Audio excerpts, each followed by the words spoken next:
And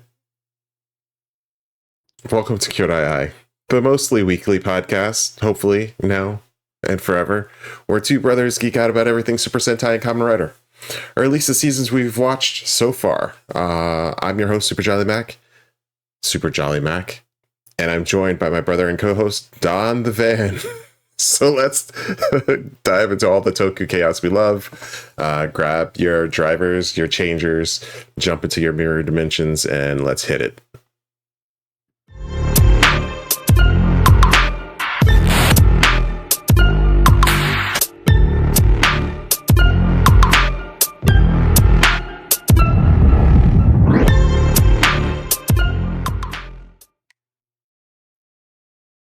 So how you doing? You seem very energetic. I'm doing good. Life's good. No, can't speak, but nothing to complain about. That's good. Yeah. So, you gotta look at life as like a glass half full type of thing, Sure. That's one way to look at it, I guess. People will call that optimistic. That's good. Exactly. I'm just optimistic. That's it. Good. I'm glad. Doing? Not too bad. A little tired. Things have been swamped here. I'm sure things have been swamped over here. We ended up missing, I think, a week. But that let us catch up with all of the breakout releases, because I try to break out the anime episodes into mini bites that people can watch in case they're not into tokusatsu.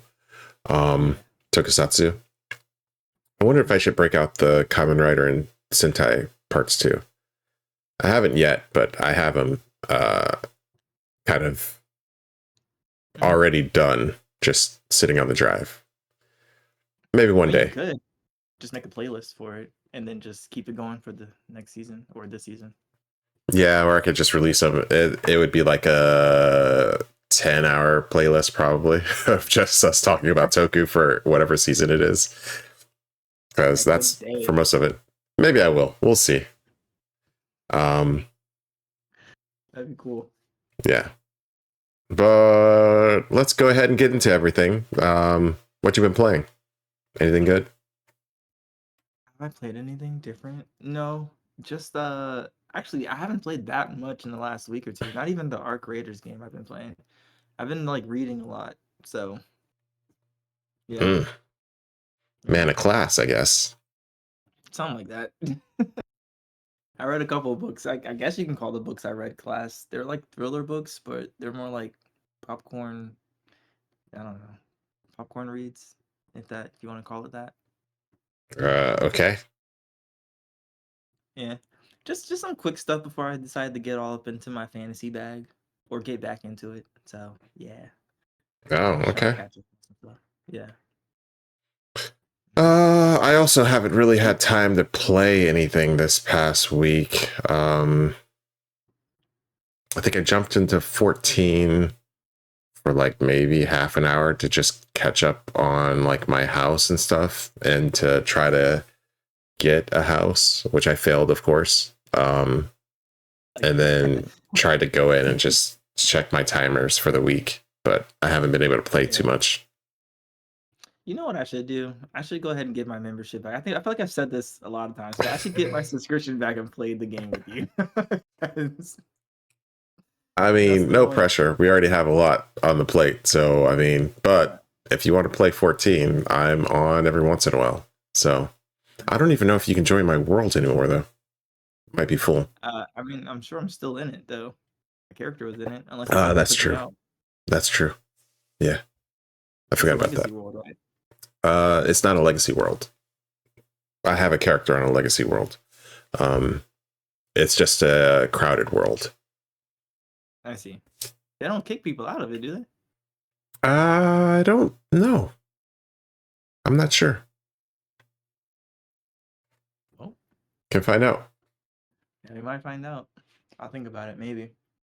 Yeah. Maybe I'll do a thing. I'll get back into my channel and do a thing on it with 14. Yeah, we'll see. It's a lot of fun, but no pressure. Oh, yeah. 14? Yeah, I haven't been able to play. Well, tomorrow's going to be an off week for the campaign D&D. So maybe I'll play some Ghosts tomorrow. Nice. Get caught up in that, and then maybe I can go ahead and start pushing on to some new games. Nice. Yeah. I feel it. Apparently some good games supposed to come out. I think Resident Evil 9 comes out this year. Oh yeah, I still got to play 8 though. I still have to play 8 too. I haven't played it either. Yeah. I haven't But played that either. yeah, 9 does look good, so we'll see. I mean, it looks like more Resident Evil.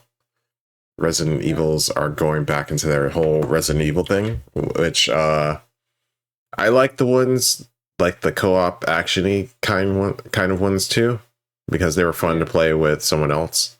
But I like the spookiness of the other one too. If they could figure out a way to do that co-op, I think I would be all in. Yeah. Like I remember we played 6 together. I don't know if we played 5, but we played 6. That was really fun. It was spooky too. I wouldn't say it wasn't spooky. It was still spooky a little bit. But yeah, but I think it was way more action focused. Go ahead. Probably. You're right.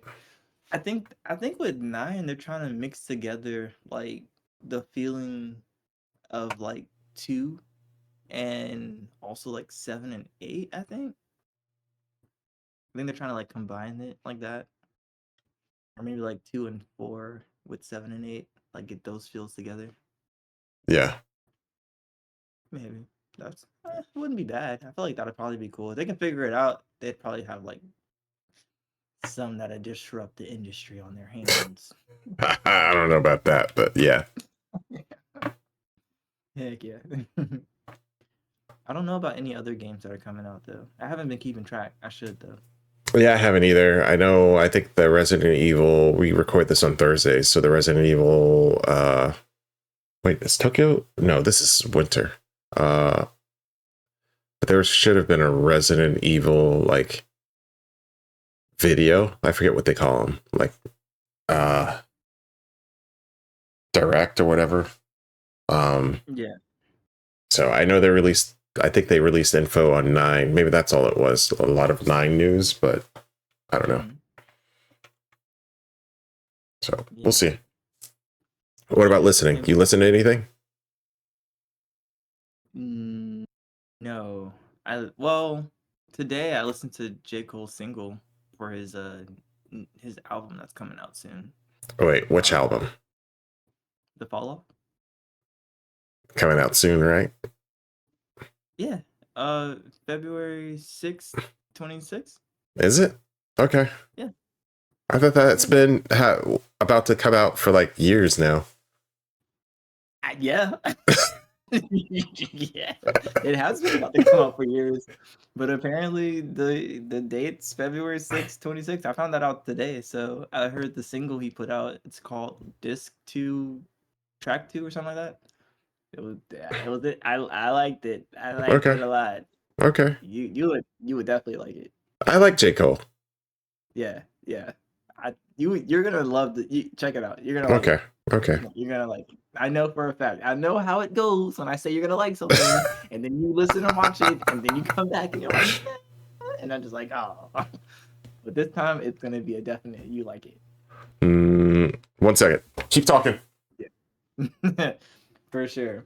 But I actually saw it on like somebody's YouTube React channel. His name is like No Life Shack. And so I was like, I didn't even mean to click on the video. It was an accident. And so he basically just went over it, listened to it, and I said, oh man, here we go again. I didn't know J. Cole was putting out new music, but I actually liked it. So he's kind of like the concept of the song is him like rapping backwards, but like he's rapping his life backwards.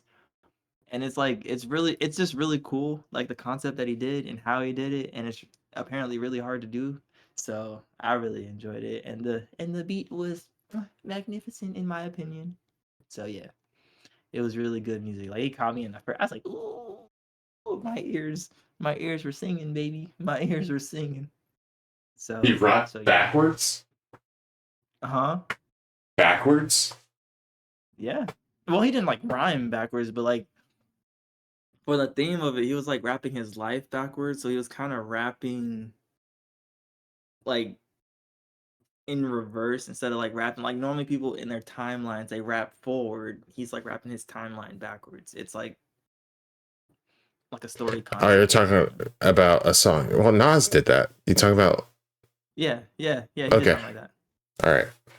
I forget the name of the track, but yeah. Okay. So like that song. Yeah, it's similar, but it's cool. It's well done. I was like, oh man, and like he A was couple really people have clever done with that. some of the stuff he said. I was like, all right, cool. I was like, all right, Okay. all right, you got it, bro. I'm interested. I need to J. hear the whole, all of it. J. Cole's one of the ones I like, so I'm in for it. Mm-hmm. You already know our other brother's gonna be into it. Oh, is he? Well, yeah. That kind of fits his vibe. Yeah. All he says is Fayetteville.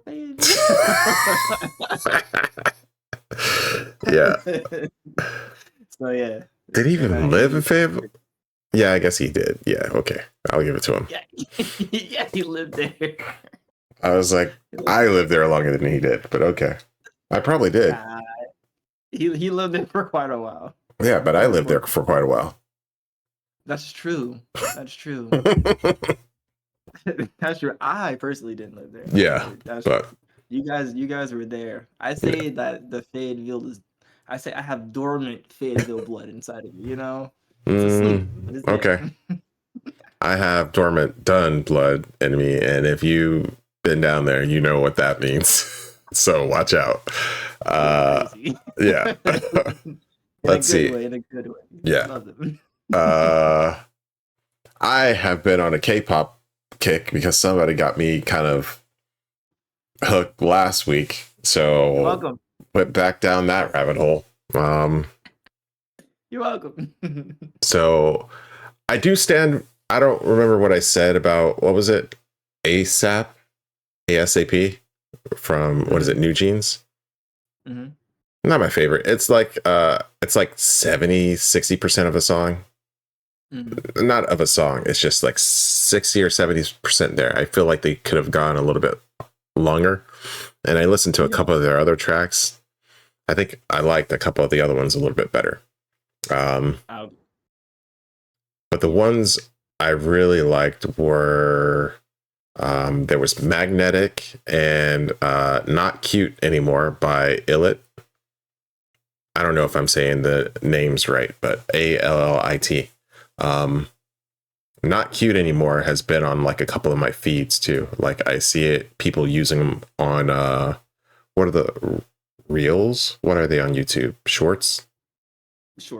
Yeah. So whatever that is, that's what I've been doing. All right. I see. Yeah. So those were pretty good. And then Hip by Mamamoo. That was pretty good. I like that one too. I listened to a lot more than these, but these are kind of the ones I was like, okay, I need to make sure I save these for later. 7 by Jungkook. Have you heard that one? Mm-mm. Yeah, it's called 7 by Jungkook. It's featuring Lotto.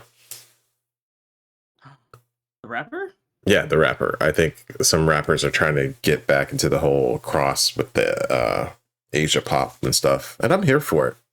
Some Asian hip hop too. I remember like Dragon Ash, M-Flow, freaking Creepy Nuts too. Creepy Nuts, yeah. Like I like a lot of J hip hop. Okay. Korean too.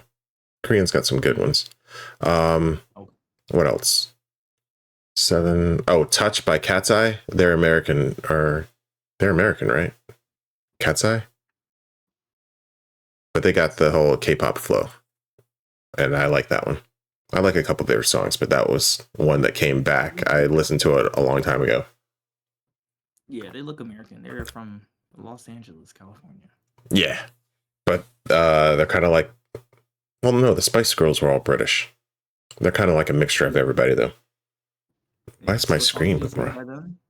Touch, but they got a couple of good ones. What is it? They've got a couple other ones there. I mean, they're poppy, but they're pretty good. Okay. But Touch is like the big one. And then from some J-pop, as well. So Uwasa no Ko. I forget who sang that song. Uwasa no Ko. Okay, I find out. But it's kind of I like music that has a not really weird, but different sound. That was one of the ones. Uwasa no Ko. I forget who sings it though. Let me see if it comes up. And then Yama is also Japanese. Nisa Kao. That was pretty good. I don't know if that's a new track from them, but I like a couple of their tracks. They're really good. I like them. Yeah, but that's all I've been listening to. A lot of Japanese and Korean pop. Sachet pop. You're welcome. I'm glad I could help, get you back into something that you enjoy. One of your passions, one of your loves, Yeah. Sure. Why is my computer so laggy? I don't know. But yeah. I guess while you're pulling that song up, you watch anything? Watching, yeah. I watched a couple of different anime from this new season. So JJK I haven't watched yet. I'm debating whether watching that. Have you started watching the new season? Well, you already saw the first episode, right? I saw the first episode when they had like the little movie, air quotes, movie thing in the theaters, but that's it. I haven't looked at like the episode that came out on the actual season. Yeah, probably should. I was gonna wait till we caught up to it in this. Okay. Yeah. Then maybe I will too. As painful as that will be. Other things. Yeah, my friends are talking about it, so I'm just like, because I really want to watch it and everything like that. Because like I just know it's gonna be magnificent. Yeah. Like judging off the movie thing, I was just like, oh man, this season's gonna be so good. I was close. I was like, should I wait? I don't know, man. It's gonna take a long time, and I forget how many episodes are in the seasons. What is it? 26 episodes a season? 23, 24. Yeah. So, but all right. I mean, we're halfway through the first one. Are we? Okay. Yeah. Okay. I can wait. By then, I'll be ready to binge it all anyway. All right, I can wait. But exactly. By then, it'll all be out. We can just watch it. No waiting. So I didn't watch that one yet, and I also didn't watch Chikoku Oraku yet. Hell's Paradise. Oh wait, I haven't been keeping up. That's out already. Season 2 has started. I think the first episode is out. I need to check. Second one might be out. I haven't watched it yet, but I think I'll probably watch that one if I'm not watching JJK. I'm gonna do as soon as we get off this. Yeah. But I did watch what is it? Kaya-chan wa Kawakunai, the one I was talking about before. Short gist of it. It reminds me a lot of Mob Psycho. Well, it's only the first episode, but it kind of reminds me of Mob Psycho 100 a little bit. I don't know if I would keep watching it this season because I'm already going to watch a couple other shows. But I might, when the season's over, I might go ahead and binge it. It looks like it could be fun. Animation style is a little bit weird sometimes, but it seems like it could be fun. So it doesn't feel like it could be deep, but they could just be introducing the characters. So I don't know. I might wait until the season's over and then watch it. There's a couple that I'll do that with once they're all out. Just binge them. What else? But what's that? I was gonna say, did you like Mob Psycho? Because you compared it, but did you like Mob? I loved it. I didn't finish. I gotta go back and watch the third season. I think I gotta watch. I think maybe half the second season and then finish the third season. But I like Mob Psycho 100. I even got through the live action, I think. Okay. I didn't even know they had a live action. Live action, not as much, but the That's anime was really good. I like that. okay. Live action was just weird. And let's see what else. I also watched Oshinoko. Oshinoko is back, and yes. Okay. Season 3. I'm in. Let's go. I don't know what their opening is. If it's what played, then I'm in. Give it to me. I loved it all. It brought me back ASAP. I was right back in there. So love the opening for that one. Love the ending for that one. I've loved all of their music so far. Love the characters. Love the story. I'm excited and ready to go. Oshinoko. Let's go. Where's my Bikomachi little thing? Do I have it out here? Maybe not. I'd start waving around. Let's see. What else did I watch? Oh, I watched Shibo Yugi de Meshioku. So it's like playing death games to put food on the table.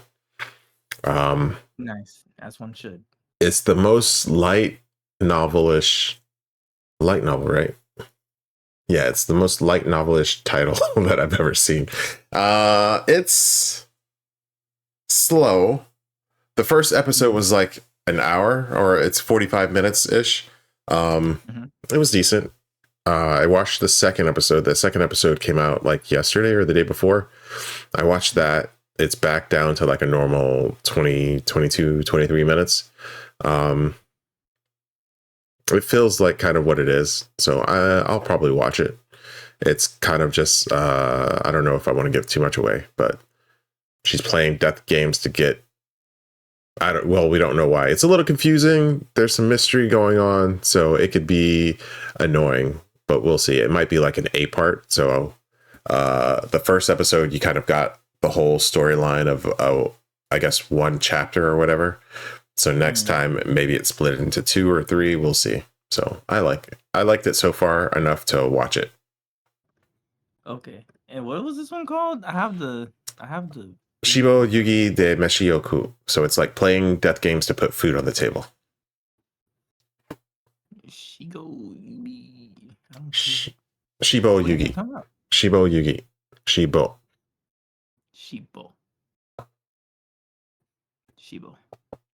It should have been out like last week.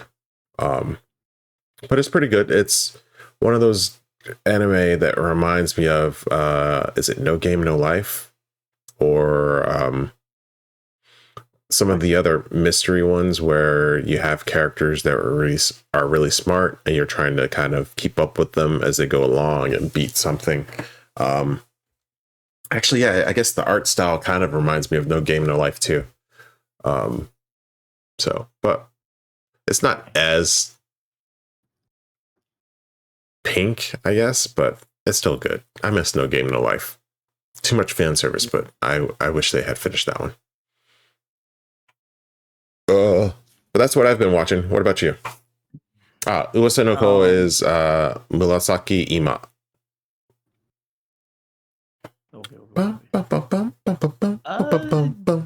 Have I been watching anything? I don't think I've been watching anything. Actually, I've been reading a lot, man. Good for you. I finished like 4 books. Wow, good for you. I've been reading, bruh. I'm like literally halfway through a book right now. Yeah, I'm like halfway through a book right now. Like I'm already halfway through this one. Nice. And I started it like Saturday or something.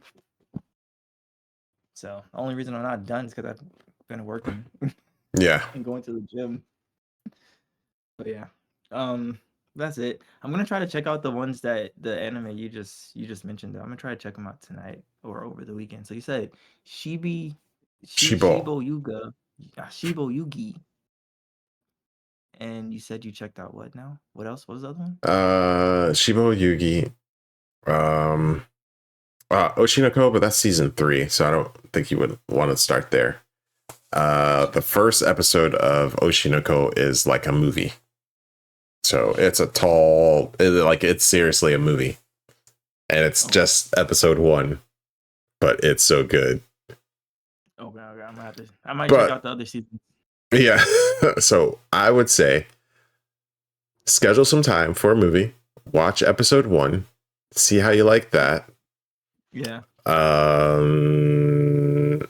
You won't necessarily get what the series is from that one episode. But if you like that episode, you might like the rest of the season. It's a weird one, but it's very good. I liked it at least. Kaya-chan wa Kawakanai. That's the one that kind of reminded me of Mob Psycho 100 a little bit. And then I think that's all I've watched so far. Yeah. Wait, what? I think that's all. I'm trying to find it on the list so that when I look back at it, I can watch it. Yeah. You said Kaya-chan is on this? Kaya-chan. Kaya-chan. I don't know. Oh, I see it. Kaya-chan isn't scary. Yeah. Oh, I'm sorry. Yeah. Gotcha. I gotcha. All right, I'm gonna try to check those 3 out. I feel like you said I'm gonna check out the other episode too, because you said a couple other titles up here that you think were pretty good. So I'm gonna check those out too. Oh yeah. From this season, I think like something about a hero. Yeah, it needs to be a hero. My friend was just telling me about that. He said it was so good. Okay, I might pick that one up if I'm not watching JJK, because that takes me to like 4. Yeah, so I might do that. And then there's a couple other. He spoke so highly of that one. Okay. I was on the fence, but I might go ahead and buy it there. Yeah. We can check it out for ourselves. Yeah. Yeah. But yeah, sorry, my episode list and my game list are just so lackluster. That's fine. Well, we can get to the meat and potatoes. Yeah. And you can let us know if you do watch any of those, what you think about them. Yeah, got you. Yeah, my list might pick up over the next over the next couple of weeks if I start watching all of these and keeping up with them. Yeah. Shoot. All right. Well, I guess that's my cue to get into the anime, eh? Let me get my stuff together. Oh, crocky. There it is. There it is. All right, guys. Welcome to Don's Corner of the Internet, where we talk about anime on this podcast. We are back again with some Jujutsu Kaisen season 1. Sorry, season 1. We're almost halfway through. We are doing episode 9 and 10 today. So episode 9, Small Fry and Reverse Retribution. Episode 10, Idol Transfigurations. All right, so with episode 9, we pick up with a random citizen who sees Mahito disfigure some students that he hates inside of a movie theater. Pretty much we're following this kid. He's like, yo, I hate these other kids that are picking on me. And that's pretty much it. And we learned some more stuff about Mahito later that connects this. But we skip to my guy Yuji and Nanami investigating the crime scene at the movie theater after they gain word that some disfiguration has been happening. We get a little flashback to Yuji meeting Nanami with Gojo, and this is where like they kind of have like a little back and forth about how Nanami became a sorcerer. Like he was like a businessman, but then he went to sorcery. But then he was like, no, I started off at the Jujutsu school and I didn't like it, and so then I went to business world and I didn't like that, so I just chose the one that I liked the most, even though I didn't like any of them. And so he's a Jujutsu sorcerer. Well, I think he said really he picked the one that he was the best at, not necessarily that he liked the most. Okay. Maybe, yeah. Oh, he picked the one he was the best at. Yeah, I think that's what, like he said, he didn't like them both, so he just picked the one he was better at.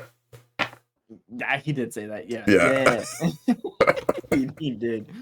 For his interactions with Yuji and especially Gojo were insane. Yeah. Hilarious, top tier in my opinion. But then this is when he tells this is when Yuji like makes a speech to him about like, oh man, like I'm gonna earn your respect and everything like that by the end of this, and Nanami's like, yeah, okay, I don't care. And so after that, Nanami and Yuji are basically in the movie theater. We're back in the present time, and Nanami teaches Yuji how to like sense cursed spirits, like what would you say, footprints, remnants, whatever they left behind, so that he can track them. He's like, yeah, you can see it, but you should also be able to sense it before you even see it. And they do that, and they follow the tracks out to the roof of the building, where they find two disfigured cursed spirits. And Nanami's like, all right, I'll take this one. You go ahead and grab the bigger one over there. Which is like, bro, why why are you gonna make him fight the bigger one? But I digress. And so as Nanami is like having his fight and Yuji's having his, Nanami decides this is the perfect time to give a complete lecture during a battle. And it's like, yo, are you listening to me? And Yuji's like, yo, what? I'm fighting this guy. I didn't know you were talking to me. How am I supposed to pay attention while I'm trying? Why you what?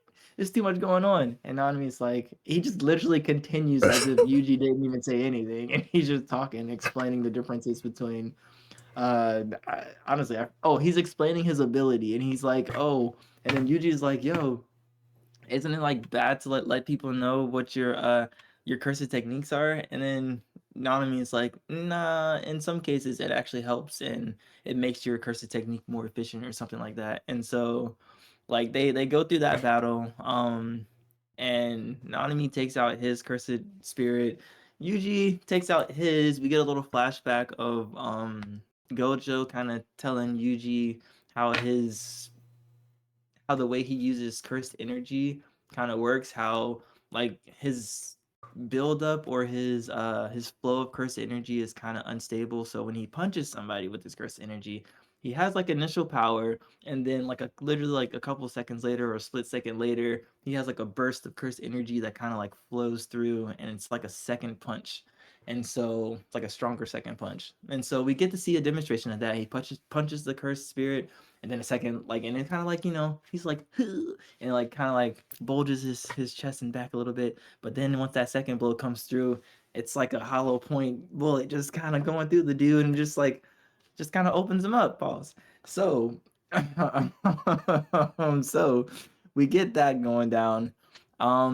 And then we learn that the curses that they fought were actually humans. Nanami sees a watch on one of them. He's like, wait a minute, don't kill him yet. And I don't know how they got the cursed spirits to the morgue, but they're at the morgue, and our morgue lady, who I actually did not get her name. I'll go back and figure that out, since apparently she keeps showing up. But the morgue lady, she was like, yeah, these are humans. They're just disfigured. Yuji, also, I know how you are, bro. You didn't kill them. They were already dead. So don't feel bad. And then Yuji's like, I feel bad. And so that's the scene for them. And then we cut to Mahito talking to random citizen number one, and we find out that random citizen's number one name is, wait, nope, we don't find his name out yet. He's talking to him, and he's kind of like, I guess they're friends now. I guess because random citizen can see him, and since he's not really scared of him, he's just kind of like talking to him and teaching him about cursed energy and cursed spirits and all that good jazz.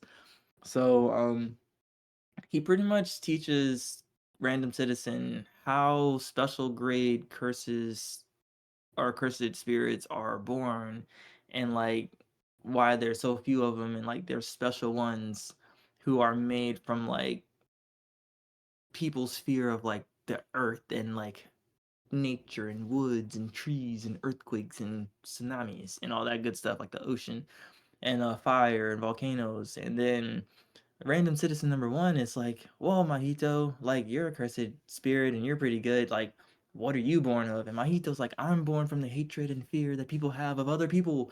And I was like, word, true that, true that.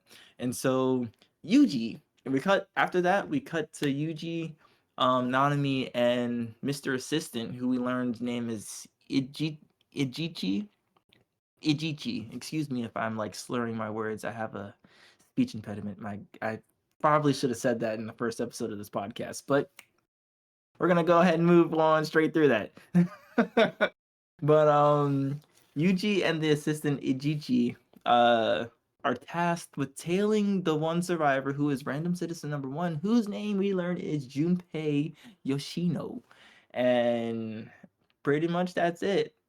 Oh, wait, I forgot. Ijichi comes back and talks to Nanami. He's like, you know where the cursed spirit is, don't you? And Nanami's like, yeah, but I can't take Yuji there, so you guys skedaddle and go follow Junpei, and I'll take care of the cursed spirit.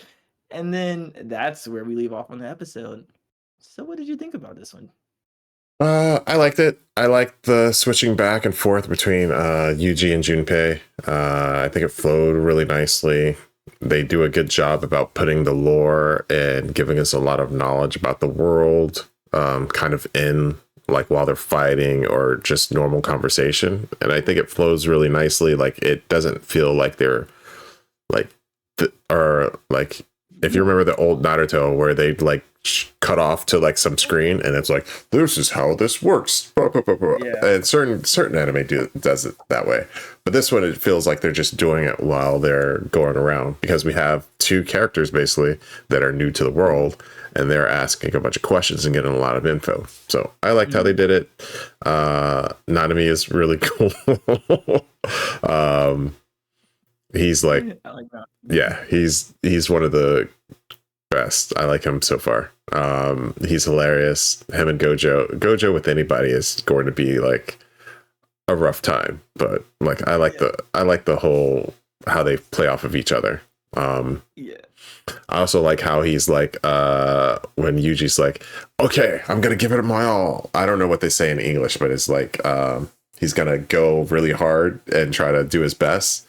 And then Nanami's just like, do your best when it's needed. Right now, we just need to like get it done. So maybe no, push yourself. So I liked all of that. Yeah. He said what? He said we're gonna go all out. Yeah. Okay. Yeah. Like, in the Japanese, it's like soko soko, which is just like just kind of get it done. It's fine. Whatever. But then we get a lot of on the Mahito and Junpei side of it, we get a lot of lore from the other side of it as well, which was nice. And you kind of feel why Junpei is kind of vibing with Mahito, because we get that little backstory from him as well. So I liked it. Yeah. I like it. Yeah. Really, like the exposition doesn't feel like exposition, and like the story, it's just really, it's paced really well. I think when I first watched this show, I thought it was paced weird and like kind of slow and not really like I didn't think that it was cohesive, but watching it again, it's actually really cohesive and like it makes perfect sense. Like it's really good. I don't even know why I thought it wasn't cohesive the first time. See, I'm the opposite. I think it's too fast. Like it jumps around a lot, but we'll see.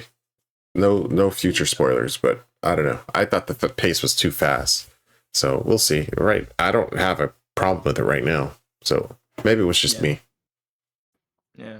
Or maybe we haven't hit the spot yet. I don't know. Yeah. But yeah, because I feel the same. I'm like, so far it seems pretty fine. So I think we're in the same boat right now. We're gonna touch in with every episode to see if we hit that spot where it just jumps around. Yeah. But yeah, no, I enjoyed it too. I think again, on a rewatch, it makes a lot more sense, because I was talking to another friend of mine and he was like, yeah, I tried to watch JJK, but it was confusing and I couldn't really get into it and everything like that. I was like, you know what? I had the same feelings when I first watched it, and I just kind of toughed through it and watched like the season 2 and everything and just enjoyed it. But I told him, I was like, on a rewatch of it, I was like, it just makes sense. Like it actually makes a lot of sense. So I was like, just give it another try. So, and like upon the rewatch, it's like hearing Mahito talk about, how the special grade curses are born, and the difference between the special grades we've seen so far, and we learn Mahito says like him and like they flashed a picture of like Jogo and the other one that we saw, and like Hanami? When he says special grades, so it's like, well, they're special grades too. I think it's Hanami. So he's like, yeah.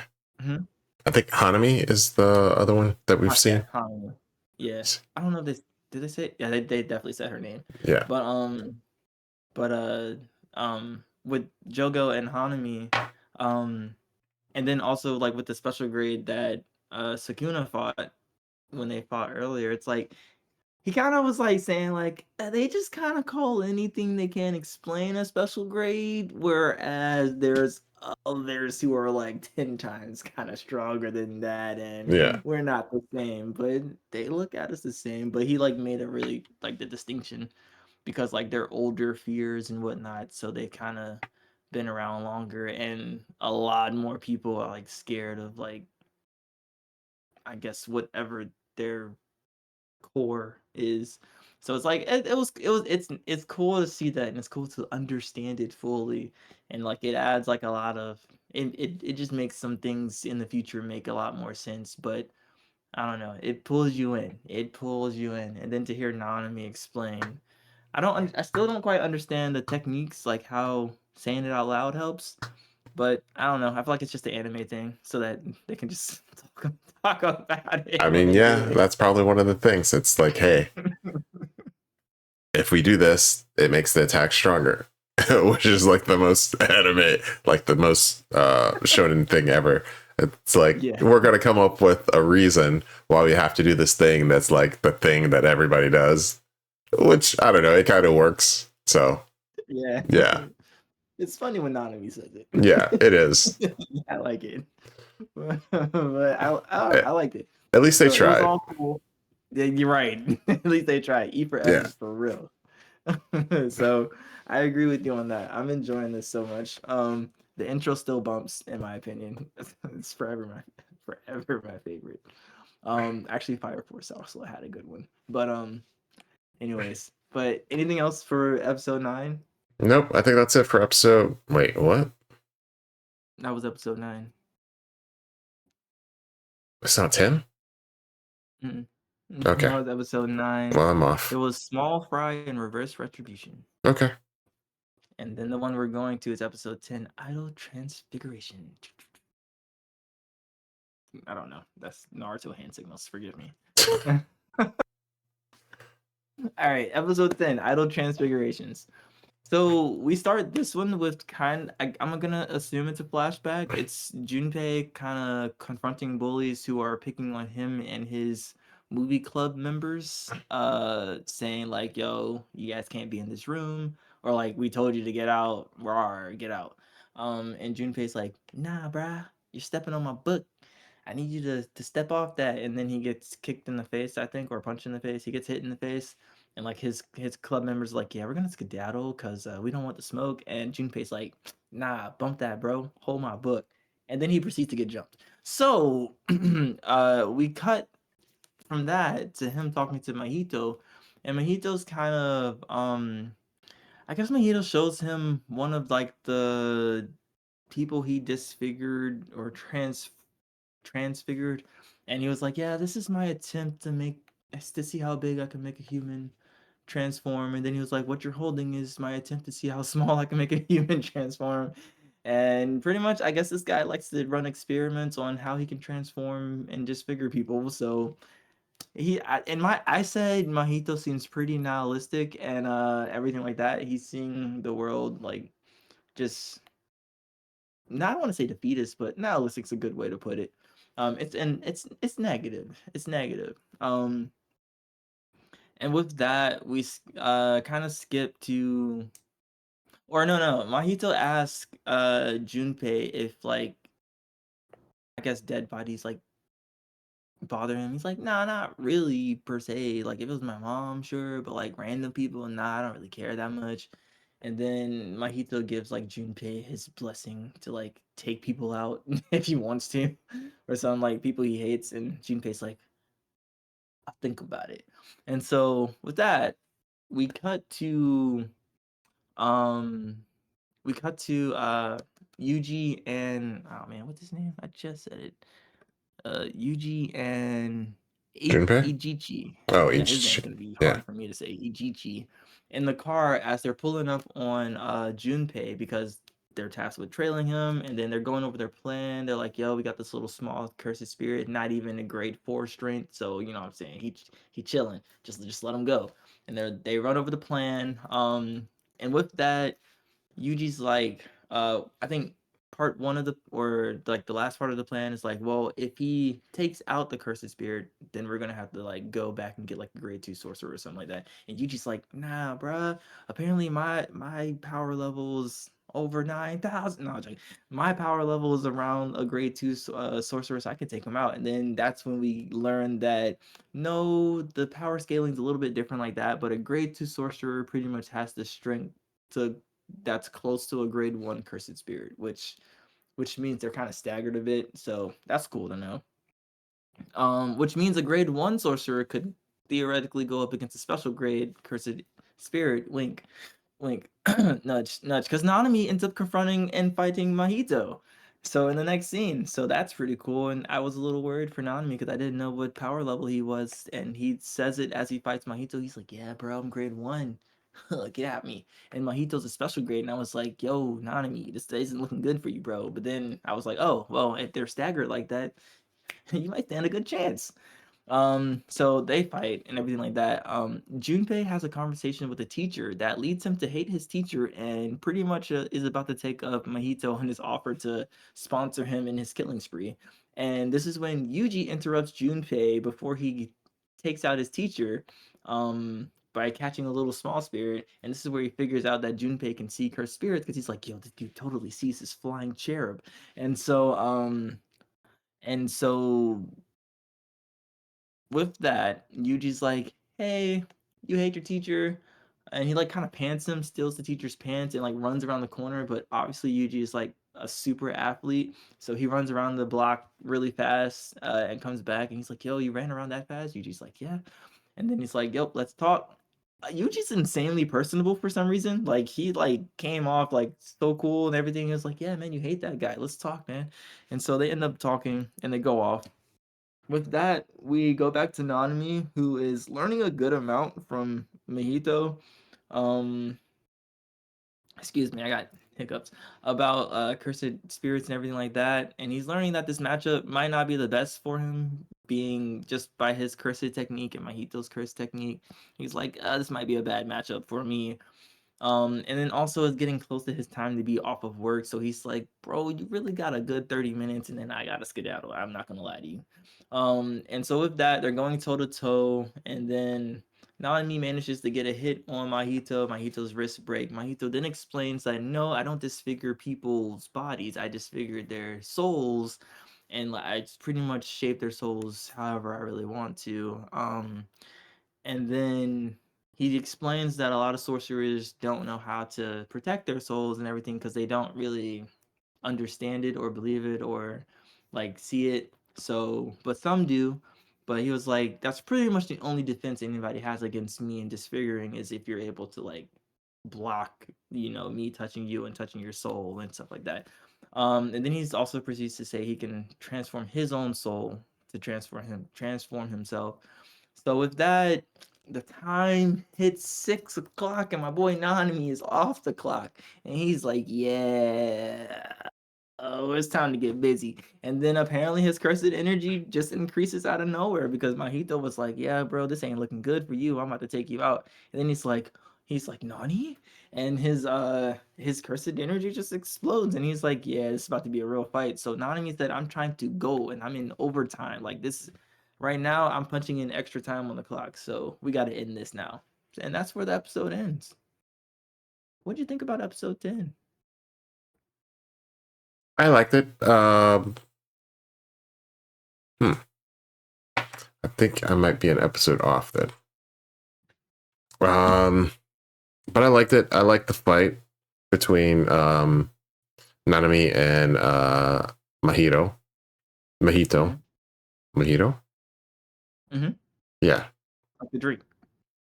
So I like them fighting. I like how Nanami is kind of trying to gauge everything, and then once he sees it's like, I guess we see like a serious fight between two people that are like, or two beings in this world, and you kind of see how serious it gets really quickly and how easily somebody could die. And then you kind of feel it by the end because Nanami is just like, oh yeah, I'm about to do this big thing. And like in a normal show, this would be where like the fight kind of hits a phase 2. And in this one, he's just like, no, I'm running away because this ain't going to work right. And then you see him kind of hurt too. So you're like, oh, okay. Mm-hmm. Yeah. But I liked it. Yeah, I liked it all. I liked Yuji kind of befriending Junpei as well, and we get to see that them vibing a little bit, which was nice. It felt like Yuji's being Yuji and just kind of getting along with people, and then we get a little bit of backstory with Junpei and kind of feel a little bit more for him as well. So yeah, I liked it. It was a good episode. I agree. I think also we learned that Ichichi is like the only assistant that they have. Oh wait, no, he's the only assistant that knows Yuji's still alive. Yeah, that's what it is. Yeah. I was like, he said he's one of the few, but he is the only one who knows he's still alive. I was like, okay. Well, he's one of the few people that know he's still alive, because what's her name also knows, and I think those are the only people that know that he's not dead. Yeah. Well, yeah, the morgue lady, the morgue lady, Gojo, and Nanami at this point. Gojo and Nanami, yeah, you're right. Yep. Yeah. But I forgot what I was saying. Anyways, but nah, yeah, I don't know how it's gonna play out. I forgot what happens to Junpei. So I forget if Yuji like befriends him. So I'm interested to see in the next couple episodes what actually happens to Junpei. So yeah. But I think it is cool that Yuji is like super personable. I mean, I feel like he's been that way since episode 1, but I don't know. He's just a chill guy, you know? Yep. And I like it. But yeah, it was cool to see okay, so initially I thought, because Mahito touches people and he like touches their soul. So when I saw that Mahito touched Junpei's face, I thought Junpei was gonna like disfigure, because like I thought it was like an immediate, like as soon as he touched you, it was just a wraps, it was curtains. Yeah. But I guess he can like pick and choose who obviously he disfigures, like if he decides to or not. Yeah. So that surprised me. I saw him about to touch his face. I was like, no, Junpei, I thought you were friends. And then I was like, oh, he's fine. Okay, never mind. So excuse me. So that part added some context to Mahito's power for me. But to see him touch Nanami and then Nanami not really transform also put in a new perspective. It's like, oh, so he can touch you and try to change you, but then it can't work. There is that potential for that to happen. So if the person blocks his cursed energy over from touching their soul, so it's like, I missed that the first time watching it. So it's cool to get that explanation of his powers and stuff like that. So, well, I think you have to, like, you could have to, I forget what he says, like you have to know your soul on a level enough where you could protect it, and people won't be able to do that.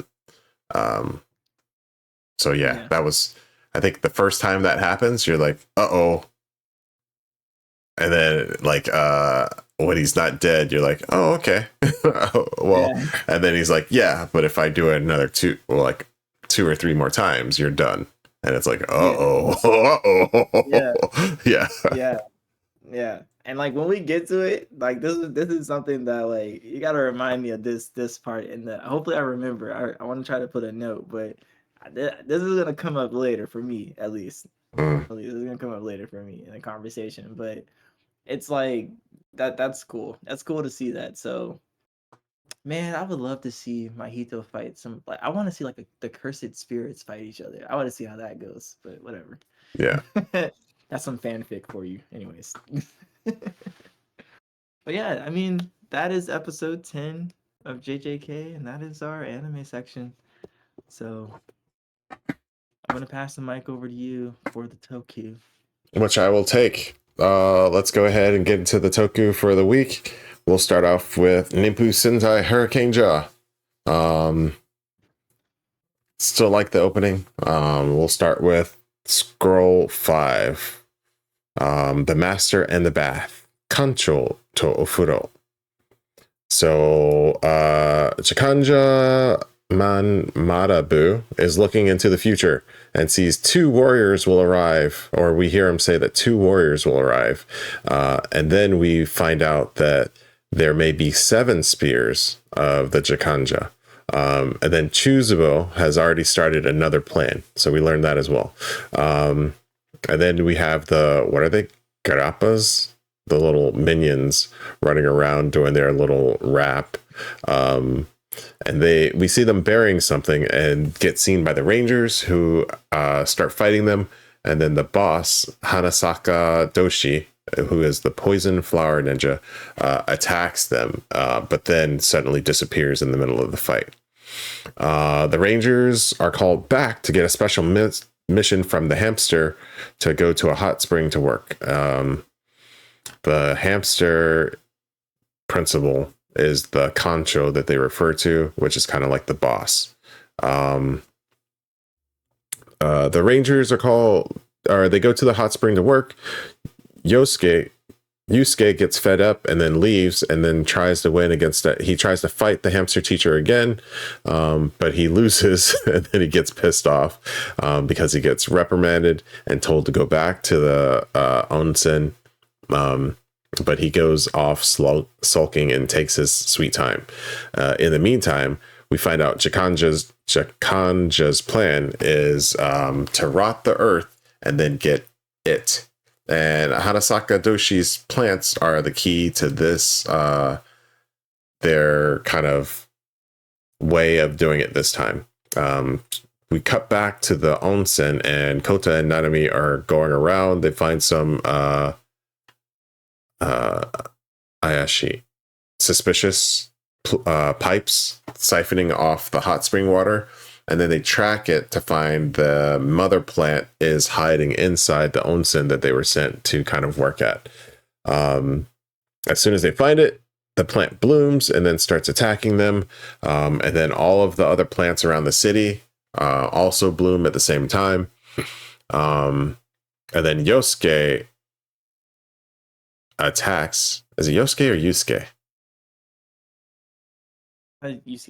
Yusuke. I don't know why.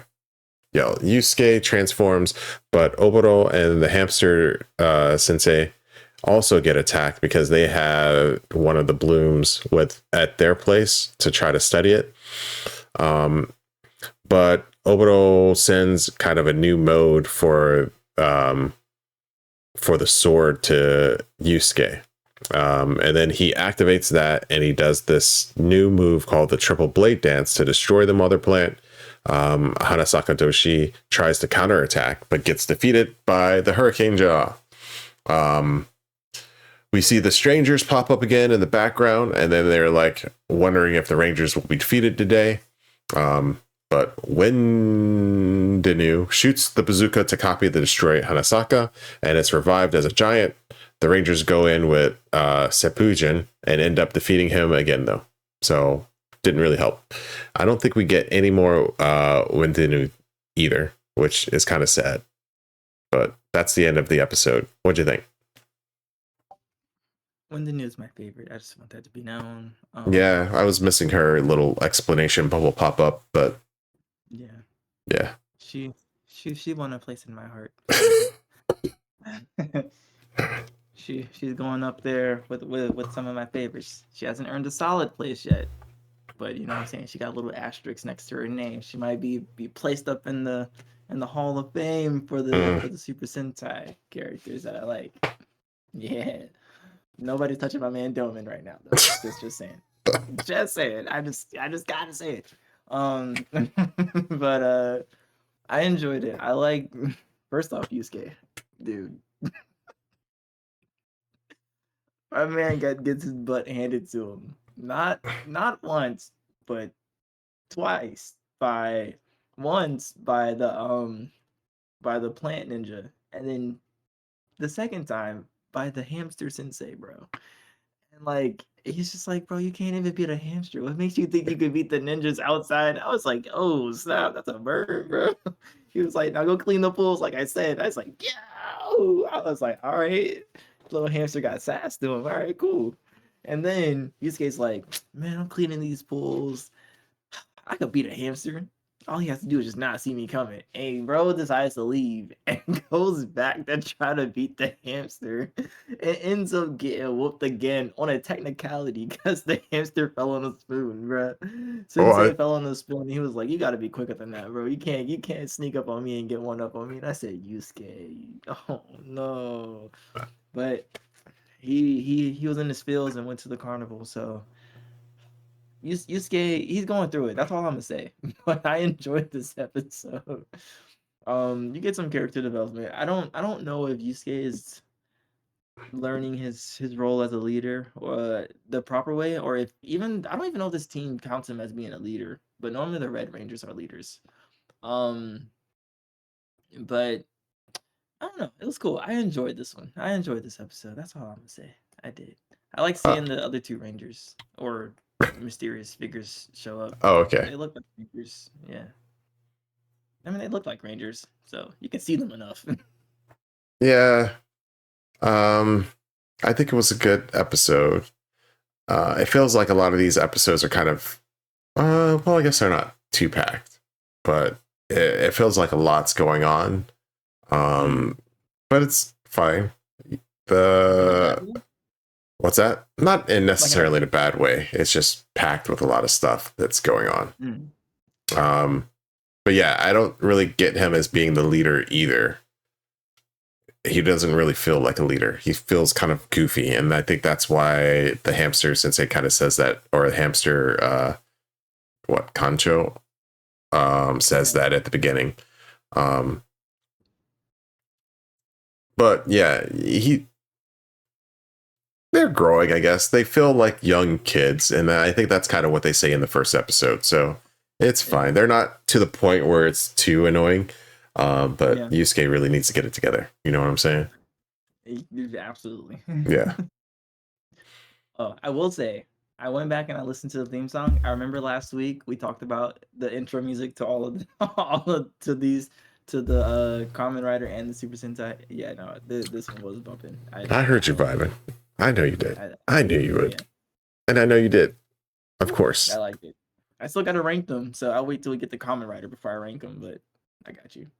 You haven't ranked them yet? Okay. No, I didn't. Well, yeah, we'll do it at the beginning, and then when we finish the series, we'll see if it changes. But you skip it, so it probably won't change for you. No, I listen to these. Okay. These good. But I think that's it for episode 5 or scroll 5. So let's go ahead to scroll 6, Scissors and Girl Ninjas, Hasami to Kunoichi. For this episode, we start off with Nanami getting sent to Mount Kurosawa to bring back a stone statue. And we get a little bit of backstory. Well, first we see that Yusuke, and Kota are apparently finishing their reports. So they're all kind of doing they're trying to get credit, I guess, to pass to a next grade. And then we cut to Jakanja, right? Mm-hmm. Yeah. The leader of the bad people. Yeah, Sargane is sending out a new kind of monster, Severing Ninja Shiransu. But when Denu and Farabijo are kind of quarreling a little bit in the base, and then they say they're going to have a match. So then we get the backstory about Nanami's failing the first climb of Mount Kurosawa because she kind of had a sprained ankle or something. She got injured, and then the other two kind of helped her get up to the top, which ended up disqualifying her. But they didn't fail, even though they kind of helped her. But this time she makes it easily to the top of the mountain and retrieves the statue. While she's doing that, Shiransu is going around and cutting everybody's relationships, which is a pretty little couple of scenes of him like cutting the relationship of a mother and daughter and then having them argue, and to a couple and then having them like completely like flip out on each other. Then Kota and Yusuke try to head off and track him down, while Furabijo, who we learn is the first spear, and Wendinu, who is the fourth spear, kind of attack Nanami on her way back down and say they're battling to see who can defeat her first. Kota and Yusuke end up fighting because they get their bond cut as well. Well, they start fighting the monster and then they end up getting their bonds cut, so they start fighting each other. But after the monster attacks them again, they kind of team up to attack them, even though they hate themselves. And they end up defeating him, Shiransu, through their mutual hate of being attacked. Once they do that, they head to join Nanami, but cannot join the fight, and she ends up defeating Wendinu and B herself. Wendinu sends off her copy giant to bring back Shiransu, or maybe she gave the episode. This is the well, I don't think she gave an episode any of these or explanation any of these episodes. So no explanation again. Oboro has Nanami smash the statue and then retrieve the scroll that's hidden inside, or the plans or whatever is inside the statue before they head off, and the shinobi machines. Then she sends over the plans for Tortoise Hammer, and they use it to defeat the Kyoudai Shiransu, because rock beats scissors. And then Nanami is promoted to the second year, and that's where the episode ends.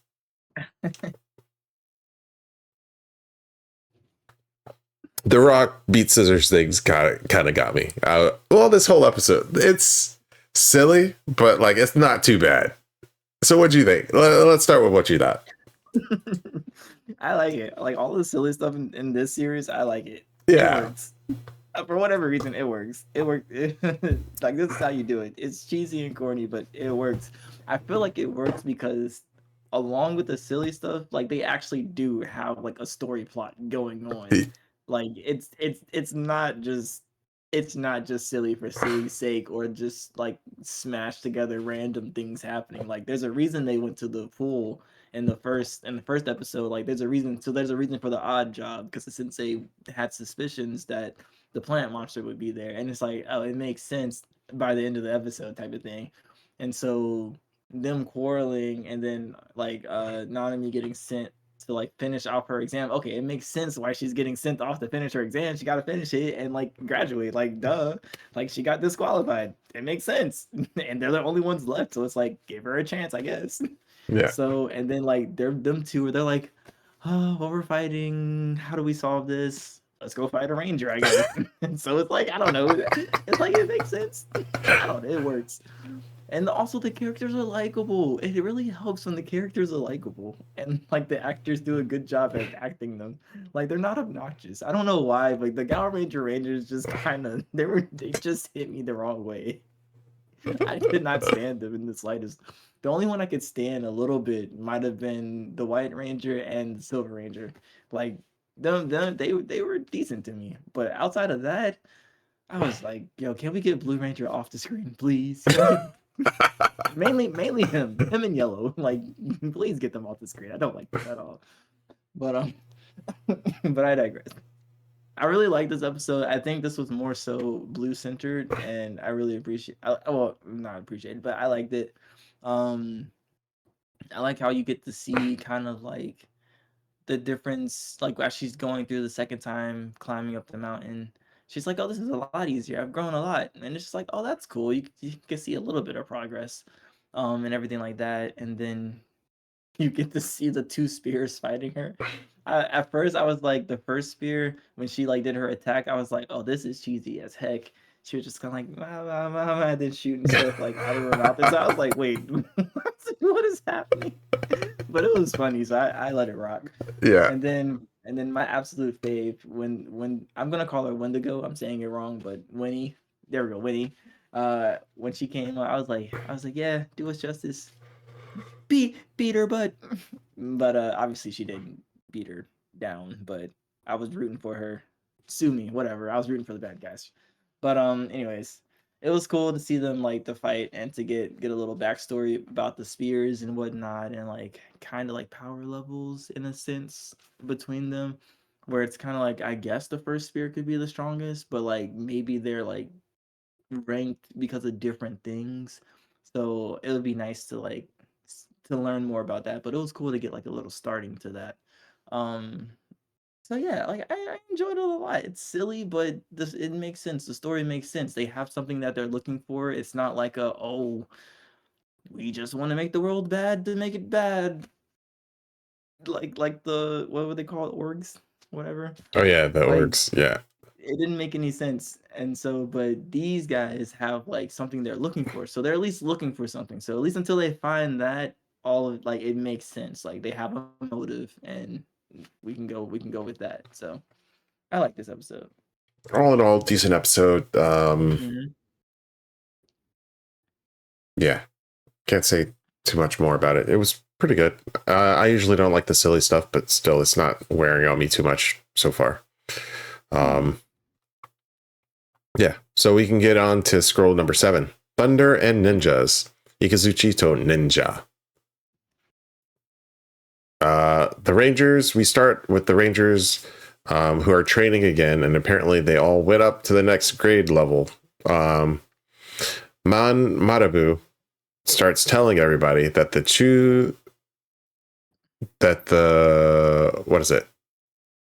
two warriors, I think, are getting closer. And then Chuzubo is up next and sent Space Ninja Futabuta, who is teleporting people around to confuse them. So I guess he just teleports everybody in the city to one spot, and then they kind of all crash together.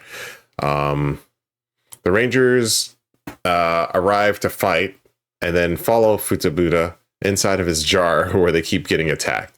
And here I have a little note that the attacks are kind of cool, though. And then they find the two mysterious warriors. The Rangers end up fighting back, and Futabuta runs away. The two figures introduce themselves as the Gachiakuta, and then they say they can be hired if Chikanja gives them it, and then they just leave. Chuzubo announces that stage 2 is beginning, and then Futabuta heads back out to fight because he kind of runs away the first time that the strangers show up, or the Rangers come in to fight him. This time he fights by harnessing the sun and more power attacks, but the Rangers still end up coming back and assuring him with the triple weapon before the Gachiakuta attack and reveal themselves to be Ikazuchi. And then they're about to finish off the Rangers when Chikanja attacks with Kyoudai Futabuta, and the Gachiakuta head off. The Rangers defeat Futabuta, and then the Gachiakuta reveal themselves to be humans before they kind of leave again. And that's kind of where the episode ends off. Thunder all around them. They de-transform, and then we see that they're actually humans. What'd you think? I like this one too. Actually, yeah, I like this one too. At first I was gonna say I thought the monster of the week was pretty trash, and then and then that's when the Rangers showed up and kind of fell into his trap, and I said, oh. I thought it was cool too. I was like, this is interesting. I was like, I kind of like this part. I was like, never mind, he's not trash. And then he started like using the sun, and I was like, oh, he's kind of smart. I was like, let's go. I didn't know you could do that. I was like, all right, he redeemed himself.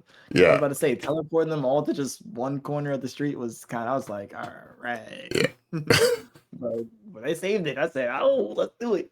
So, yeah. But anyways, I thought it was pretty cool. I don't know what the two mysterious ranger warriors want with like a evil clown that steals children, but I mean, if they need it, they can have it. So, yeah, I want to know what it is. Yeah. Oh no, you're watching the subtitle one too. Yeah, I don't know. Like they specifically just say it, and it's like, okay, you guys are leading us on really well, so it better be good. I'm telling you right now. And you keep building it up, I'm gonna be pissed if it's something stupid. But yeah, so far so good. It's doing a good job, I think. Fingers crossed for a Pennywise crossover. I doubt it.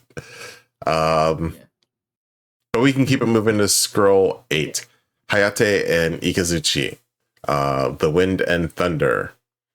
The Go Ryger defeat the Hurricangers, and Oboro and Master Hamster revealed that they were telling the truth. Then Sargon is back. We cut back to the Spears on their little hideout.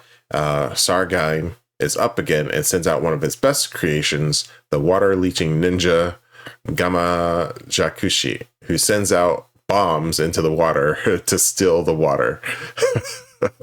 Oboro investigates it, and the Rangers head out to find Jakanja, but run into the Go Riders and then try to convince them to team up. They're like, "Hey, buddy, why don't we join together?" They transform to fight Gamma and are immediately beaten up.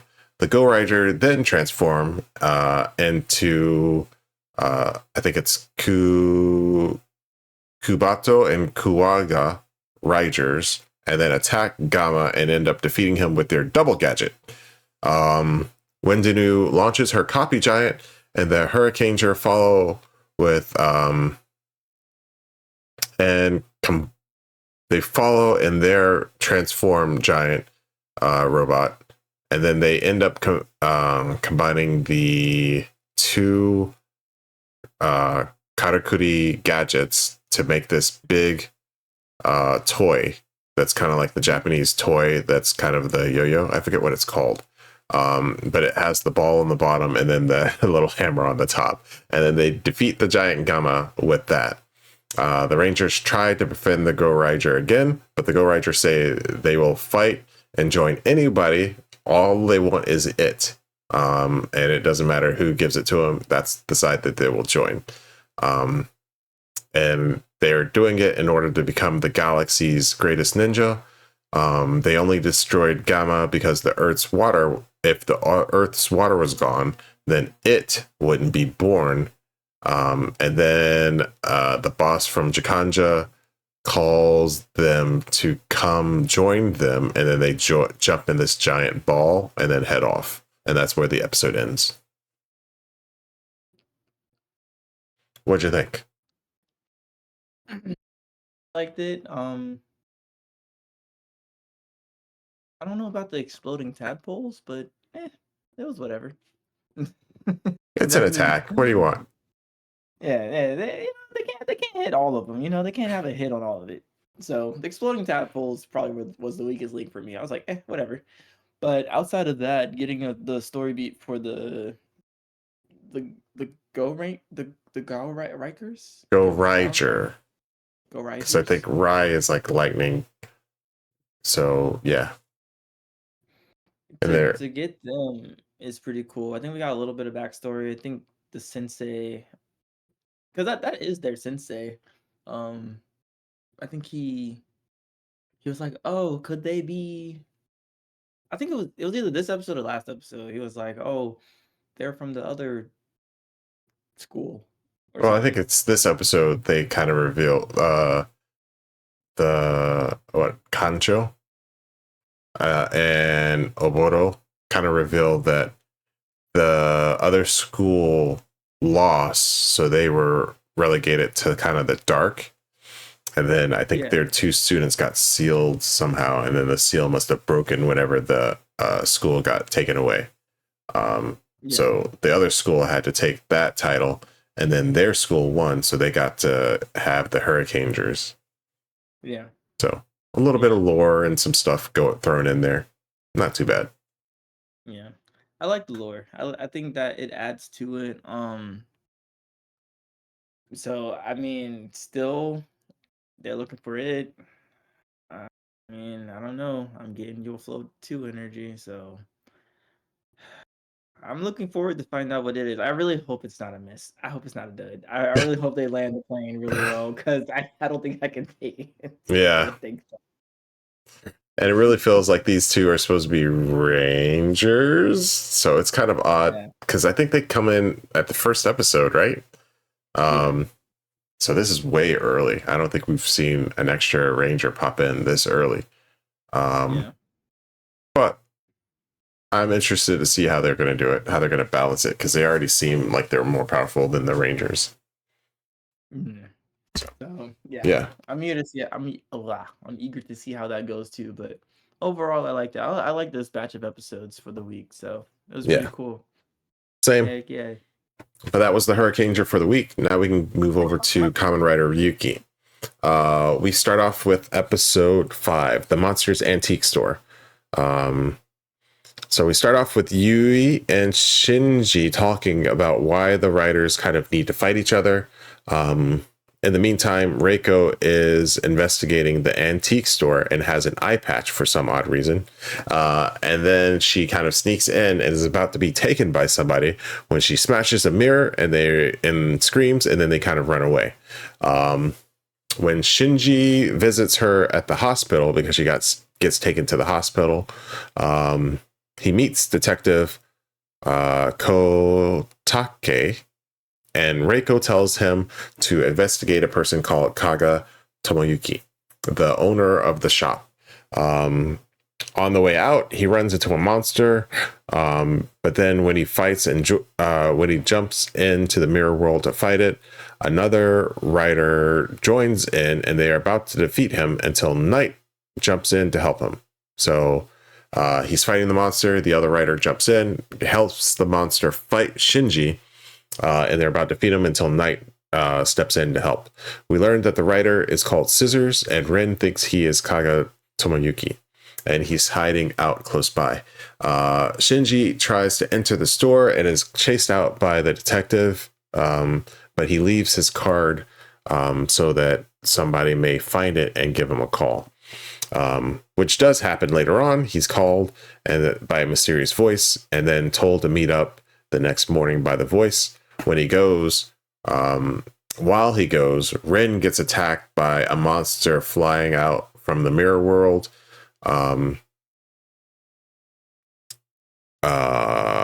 He gets attacked, and then he gets kind of knocked into the other lane of traffic, and then he gets hit by, or we see a truck zooming right towards him.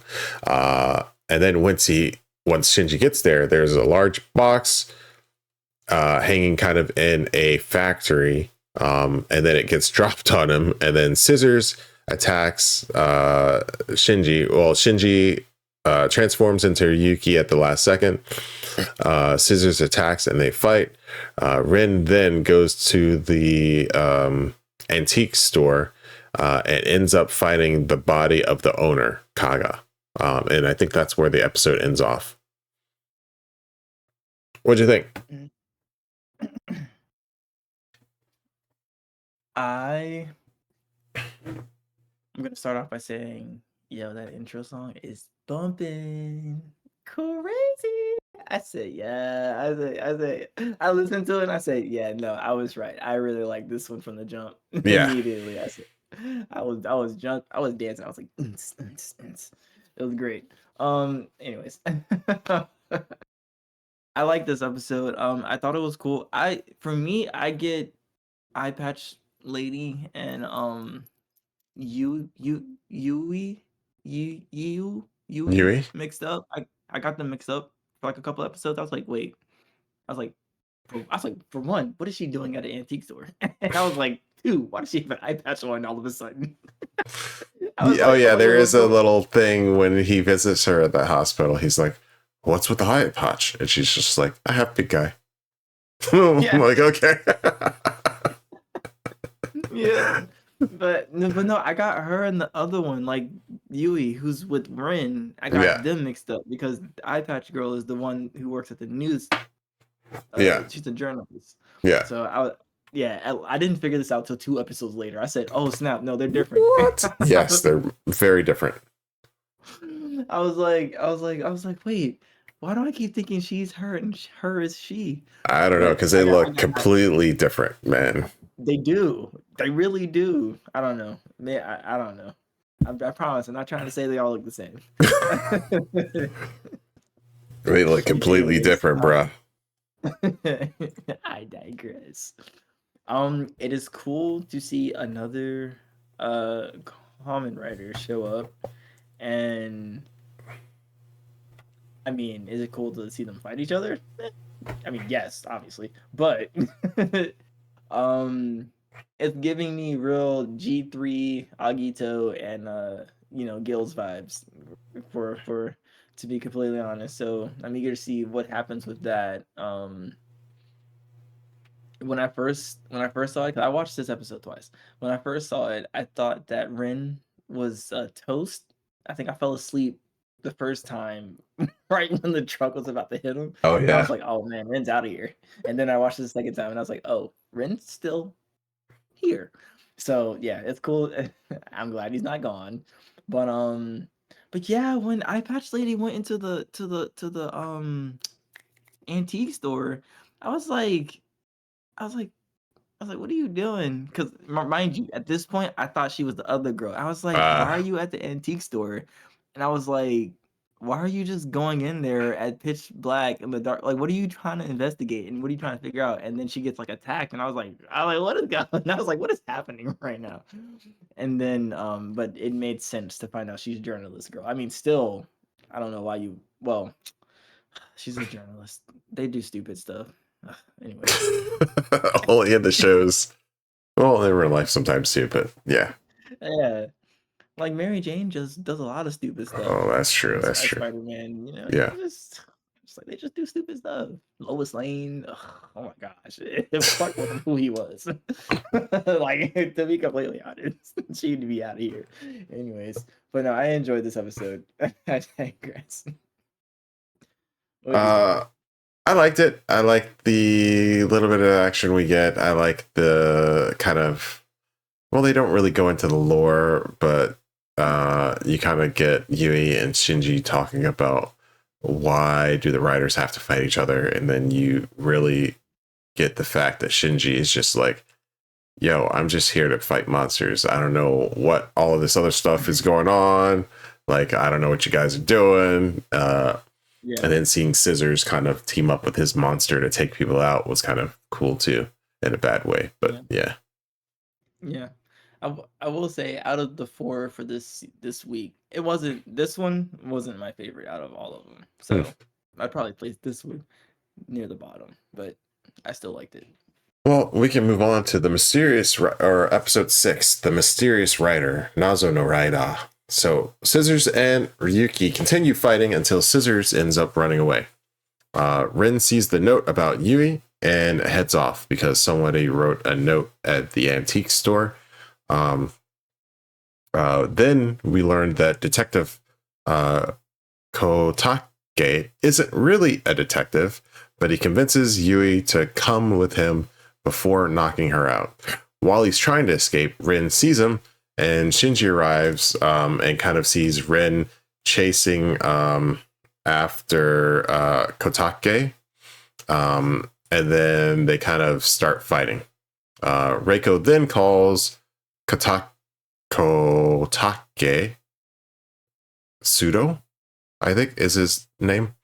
And then kind of acts as a decoy. So she calls him to the hospital because he was there before, questioning her as a detective. And then she kind of tries to get some more information from him before the cops come in and try to abduct him. But he runs away. So the real police are kind of chasing after him as he's running away. And then as they kind of get close, he calls out his monster to take care of the cops. Shinji finds him and then hears all about his backstory and is about to fight when Rin shows up. And then he's the one that says, I'm going to challenge Scissors. They transform and fight. And during the fight, Scissors' card deck breaks, and then his monster ends up eating him. The monster then attacks a weakened Rin and is about to eat him when Ryuki arrives and destroys it. Ryuki stops the dragon from eating the kind of the little power that escapes from the monster. But then Rin is like, okay, Bat, you can have it then. And then the bat goes around and eats it. Then we learned that we learned from Ren that there are 13 decks overall. So there's 11 more riders to fight. And then we see a new deck and a new rider kind of appear. And that's where the episode leaves off. What do you think? I like this one a lot better than the last one, mainly because of the action. I'm not gonna lie, the action was pretty good in this one. I liked watching Knight and Scissors fight. Um, I what's okay? What's Eye Patch's name again? What's her name? Reika? Reiko. I'm not gonna lie, I'm probably just gonna call her Eye Patch until I can get it right. Bruh. Reiko? Reiko. Okay, Reiko. I'll try. I'll try. Reiko. I like the I sounded like mom for a second. Reiko. Anyways, Reiko, when she like called dude back because she was like, "Wait, I put in my police report." She was like, "We're like, yeah, we didn't get that." She was like, "Okay, type," and then she called him back. She was like, "Yeah, so why'd you put in my police report? What's up with that?" And then he was like he started catching on to her, and she was like, "Yeah, you're not a cop." And then like the real one showed up, and then he just looked at him. They looked at him, and then she looked at him. They looked at her, and then they all looking at each other like Spider-Man meme. And then he just takes off out the door, and I was like, "Wow, crazy." I like that. I was like, "All right, that's funny. That's funny." But yeah, yeah, those are like the highlights of this episode for me. I like the lore after they after Knight beat Scissors of like there being 13 decks total.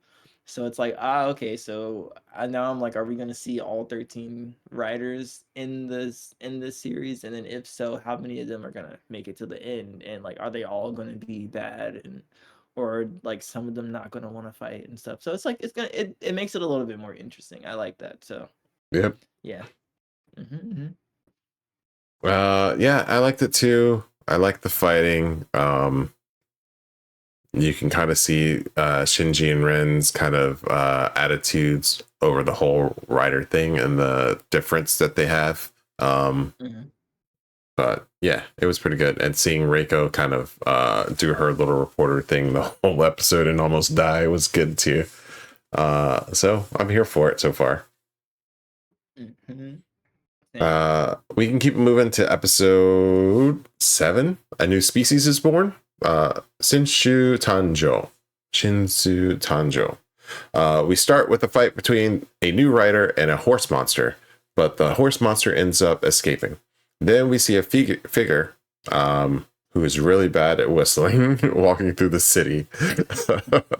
Shinji is having a dream about writing an article about a fire, and a fire then starts, so he starts using the extinguisher and the office, but he's having a dream. So he's just using the extinguisher to use it, which pisses off the rest of the office. But Ren takes Yui to the airport to pick up her estranged aunt, because her aunt is coming. Estranged? Maybe not estranged, but her aunt's been away for a very long time, and she's coming back. Yeah. Reiko and Shinji are about to investigate a story when she heads off and leaves the story to Shinji. So someone kind of contacted them about a golden newt, I think, or a golden lizard. It's like a crab or a lot. Not a crab. Oh, an ebi or a shrimp. No. Yeah. Yeah, like a little lobster kind of thing. Yeah, I don't know what it's called though. Yeah. But it's like golden. It's some weird crawfish. Yeah, that's it. Yeah. We got there. Then we meet. So she heads off and leaves the story to Shinji because she thinks it's kind of fishy. We meet Kitaoka, who is a lawyer who who starts running away. Then we cut back to the shop and we see Auntie is helping Yui at the shop. Kitaoka is running away from some people, and then he hits Shinji, who joins the chase but goes into the cafe, and then hangs out there when Kitaoka ends up coming in after possibly ditching the people that he was running away with. Shinji sees them. He starts chasing him again. He chases them into the group that he was running away from, and then Shinji's like, there he is, because I think he assumes that they're like the police or something like that. But then they start beating him up. Shinji tries to break it up. He's like, you're going too far. And then they escape in a car, and we learned that Kitaoka is a lawyer, or was the lawyer for Sakura Company. So Shinji and Kitaoka escape in a car that was open. They end up getting run off of the street, and then they get surrounded by the dudes. Then the bad whistler, ends up walking up, and we learn that his name is Goro, and he ends up attacking the people so that Kitaoka and Shinji can kind of escape. While they are there, a person is killed by the horse monster again from earlier, and we see Shinji and Kitaoka transform, but they don't see that the other person is transforming. So they're in two different spots. They have been split up, and then they kind of transform and begin fighting the monster. So Ryuki shows up first to start fighting it, and then another horse monster shows up. So there's a black one and a white one. And then kind of Shinji starts fighting it, and then takes one of the monsters kind of to a different spot. And then the other rider shows up and begins fighting the second one when he leaves. During the fight, he kind of pulls out this huge gun and then destroys it, and then he kind of walks away. What'd you think? This one was funnier than the last ones. I thought it was funny how I'm about to mess up names so bad. Shin, that's his name, right? Shinji? Yeah. Close. I just forgot the G. Shinji. He almost got ran off the road by a lawyer man, and then like I thought that they were cops too when they first like showed up. I was like, oh hey, look, the cops are looking for a random dude who almost ran you off the road. Good for them. And so like when he sees them walking, first off, second off, Auntie is hilarious. The aunt is insane. I love her so much. She said, oh, she said, him? Yeah, he's the one for you. Yeah. I like him. Something about him. And she was like, my intuition, like her saying my intuition is never wrong, had me going. Like by the end of the episode, I was saying it with her. She was like, and my intuition, I was like, is never wrong. I said, yeah. But I loved her. Anyways, but like as like he walked into the store, she was like, oh yeah, he's like so nice and kind. And then he came over and like was like, oh hello, and she was like, oh yeah, he has manners too. And then when the dude came in, like he like pressed up on him, he was like, yo, you're the same guy. She was like, oh, he's so full of energy and spunk. I was like, oh wow, she's just I'm like, he can do no wrong. Yep. You know? So I thought that was cool. When Shinji like was chasing him and they ran into the other people, I thought it was funny to see Shinji's face like just change. He was like, oh. He's like, yeah, that's him. And then like when they started beating him, he was like, guys, that might be a bit much. And then he just runs, he's like, all right. He runs over and starts helping him. I said, yo, this dude changed lanes so fast. It was so crazy. But it kind of matches his character. It's like he's so quick to do it, and he's doing the right thing, and then he's like, oh wait, something's wrong here. I gotta help. Yeah. Like this is not how I pictured this. Like, yeah. Wait, hold on, my bad. And he gets in the car, they drive off, and like we're friends now. I'm just like, yeah. What? I was like, that's one way to make friends. But it was cool to see the fourth rider transform into the green suit. I was like, oh, this is kind of cool. So I like this episode too. One after the other. This is the episode where I had to rewatch the last like 5 minutes 2 or 3 times because I kept falling asleep, and I was like, okay, it's time for me to go to bed. And then I just had to come back the next day, and I watched the final couple of minutes, and I was like, okay, yeah. Oh yeah, Shinji in the beginning with the fire extinguisher. I was like, I'm like, bro, you have to be awake and cognizant enough to grab the fire extinguisher. To grab the fire extinguisher to know that the room is not on fire, bro. I was like, especially from what your dream looked like to what it is now. I'm like, dude, you got like, there's no reason you should have sprayed the fire extinguisher. Like, he took a full 5 seconds to look around. He's like, all right, and then started spraying the room. And I said, oh my god. So I said no. So They were and like, then everybody's reaction when they came in. yeah, I don't. It worked this episode. I loved it. yeah. This one was funny. It was nice. It was nice. Whew. Yeah. So I liked the episode. It was pretty good. We can keep it moving and end off the week with episode 8, though. The fourth Zolda, Yoninme Zorda. Oh, maybe that's his name. We see the last minute of the final episode. We start off the episode seeing the last minute with the Green Rider shooting the monster. And then we see Ryuki see the Rider walk off. And then the rest of the staff of Ore Journal, we cut back, and the rest of the staff is giving him a hard time, Shinji a hard time when he comes back. Then when the story from before comes out with when the person from the story from before comes back with a brand new story about a new unbelievable find he found, and this time it's a frog with hair. This time Reiko goes with him to look at the smokestack, or as they're taking pictures kind of again in the city, she sees the smokestack behind them spitting out smoke, and she's like, huh, that's a little suspicious. Then we cut back to kind of a mansion, and Kitaoka is having dinner. We see Goro kind of serving him, and he's extremely classy and formal. Shinji gets invited to live at the cafe. We cut back, and Shinji is invited to stay at the cafe and help out by the aunt, which annoys Ren. And then Reiko and Shinji go investigate the pharmaceutical company, where she sees the smoke coming out of the building. And then they end up getting a meeting with the lawyer for the company, who happens to be Kitaoka. And then we find out that he is called the Black and White Lawyer. And then he very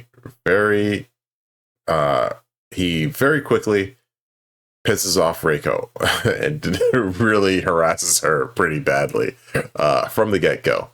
Yeah. So Reiko storms off, and then Shinji is about to leave when Kitaoka invites him to hang out. And during that time, he kind of asks Shinji to back off of the story. Afterwards, Shinji goes, grabs his stuff, and then he moves in. And Ren comes and gives him a hard time while he's trying to work. And then Ren kind of ends up showing him up, kind of serving and washing dishes. And then the aunt sees that, and she's like, I'm going to hire you as well. And then they become roommates, and they're just looking at each other while they're sitting on their beds, which is pretty funny. And then, let's see, Shinji ends up following Kitaoka another day to kind of write an article about him. And then he kind of questions the way Kitaoka is living. He questions it because I guess he's not really one of the ones that lives for his ego. So I guess that's why he's kind of intrigued by Kitaoka. But Kitaoka kind of gets angry and then tells him to just leave. Later on, Reiko catches the old man trying to make another animal. And she's like, yeah, I figured you were doing that. And then she ends up leaving. And then while she's gone, the old man gets killed by another monster. So he gets his karma pretty quickly. I don't even know if that would be karma. That's kind of overkill. But later on, the white horse kills the old man. Shinji transforms and follows it and fights it. And then as he defeats it, he gets attacked by the new rider and kind of explosions all around him. And I think that's where we end off the episode. I think so. Yeah. What'd you think? It was right there with the last one. It was good. Again, I feel like the aunt stole it for me. Yeah. She really She really left an impression. Like her seeing Shinji like work, and then like him getting upset, or like, and then he comes back to wash the dishes, and like he drops the dishes because he's upset and washing the dishes, and she's like, what? You're clumsy, and he's like, no, I'm not clumsy. And then Ren's like, yeah, Ren's like, got you, bro. Let me show you how it's done. And he just comes through and washes dishes like a pro, and then takes orders, and just like, and she's like, I got it. You three will make a great team. My intuition is never wrong. I was like, "Yes, she said it." So yeah, I loved it. I loved it so much. Um, yeah, seeing Shinji and Shikaraku, what's his name? Kitoka? Yeah, him. I was like, who are you talking about, bro? I've been over. I think I'm talking about My Hero Academia. Oh, okay. It's Shigaraki, I think, or something like that. Whatever. Anyways, to see them kind of, I mean, I don't know how much he's like manipulating Shinji or not, but it seemed like they were getting along pretty well. But I don't know, seeing them Yeah. kind of become friends. Yeah, I thought he was doing that too, but then at the end, it's like it's not the company doing it; it's the old man kind of doing the thing. So I don't know really why they would call him in. That was kind of really Yeah, suspicious, but yeah. So I don't know, and I don't know. I wonder how that dynamic's gonna play out. Like, I wonder if what's his name, Kikuku. Kitoka. Oh, Kitoka. I'm so sorry. Kitoka. I don't know if I don't know if he's getting the same messages from, I guess, Yui's Brother. um brother. Uh, Uh he's got to be because he attacks him at the end, right? yeah, well, I'm assuming he gets the same messages, but it's like I don't know, cuz like would all the writers be getting the same message, or like, well, I mean they would have to in order to attack them. Yeah. But I wonder if I don't know. I guess I wonder if his stance is going to change once he figure out the identity of who he is. Mm, I guess is what I'm trying to say. yeah. But yeah, I mean, overall this was good. The old man didn't deserve to like go out that way. I don't think he was just sitting. He was literally sitting there, just like, man, I just wanted to be relevant and add happiness to people's lives. I was like, yeah, I mean that's cool. Nah. But nope, nope. They just had to Yep. ixnay on the old man say. Yeah. But yeah, this one was a good episode in my opinion. I liked it. I liked it. I liked this whole week. I like that we're moving along. Having 4 writers is pretty quick. Yeah, Um, yeah, I guess so far we've had 3, boosting it up to 4, but they said there's 13 writer decks, so it's about to be a very packed season, I guess. yeah, We'll see how that plays out. There's a lot of stuff they've started in earlier seasons of Writer that I did realize because I have seen most of the season, I think. Um, hmm but I kind of like forgot that they kind of start things a lot earlier and some of the older writers are kind of taking those things and iterating on them. So it's nice hmm seeing it as it goes along. So yeah. It's giving me the impression that the writers are like the monsters instead of like, I mean, obviously the monsters being the monsters, because like they have to make the contracts with some of the monsters. So it's like yeah, it's it's kind of like a double, like a double feature type of thing. Like they're both two enemies on the same front. yeah. But it's Yeah. like they had to make a contract with, yeah, all of them had to make a contract with the monster in order to get their power. So I'm interested for the lore. Hopefully they start doling it out a little bit. Yeah, actually, because I didn't touch on this for the second episode, but yeah, when Scissors got smoked, it's because his belt broke, Yep. and that's when his monster turned on him. So like, yeah, if you break the contract, I guess your monster turns on you. I Yeah. wonder what the stipulations, guidelines for the contracts are, like the requirements, or I wonder if they're gonna explain that a little bit more. So Yeah. I'm interested. I'm interested to learn the lore as well. Yep. Yeah. But yeah. Good week. Good week so far. I guess I'll give my ranking for the songs. I mean, I guess I'll take Jujutsu Kaisen out of it because it's always gonna be top tier for me. But I say I think Kamen Rider goes above Hurricaneger. Hurricaneger. Hurricane Ranger. Hurricaneger. I think so. You just had the energy from me. Although the Hurricaneger song is pretty that song is pretty fire, I'm not gonna lie. Yeah. It's catchy. Yeah. Give me another week. Hold on. Let me listen to it for another week. Give me another week with it. Because they both are so like normally I skip them, but I've been listening to them every episode. Yeah, they're both pretty Like good. I like them it's both. pretty good. So but yeah. Well, we'll give DonTheVan another week to talk or figure out his rankings for the songs. Also, we need you to rank the writer's theme songs versus the other writer's theme songs. So we have 3. You have 3 to choose from. Order them. And also the Sentais. But that's it for us for this week. Catch us next week. Hopefully we will be here. Yeah, but that's it for this week. We look forward to seeing you next week. As always, we may not have much money. We may not have much time. But there is one thing we do have a lot of.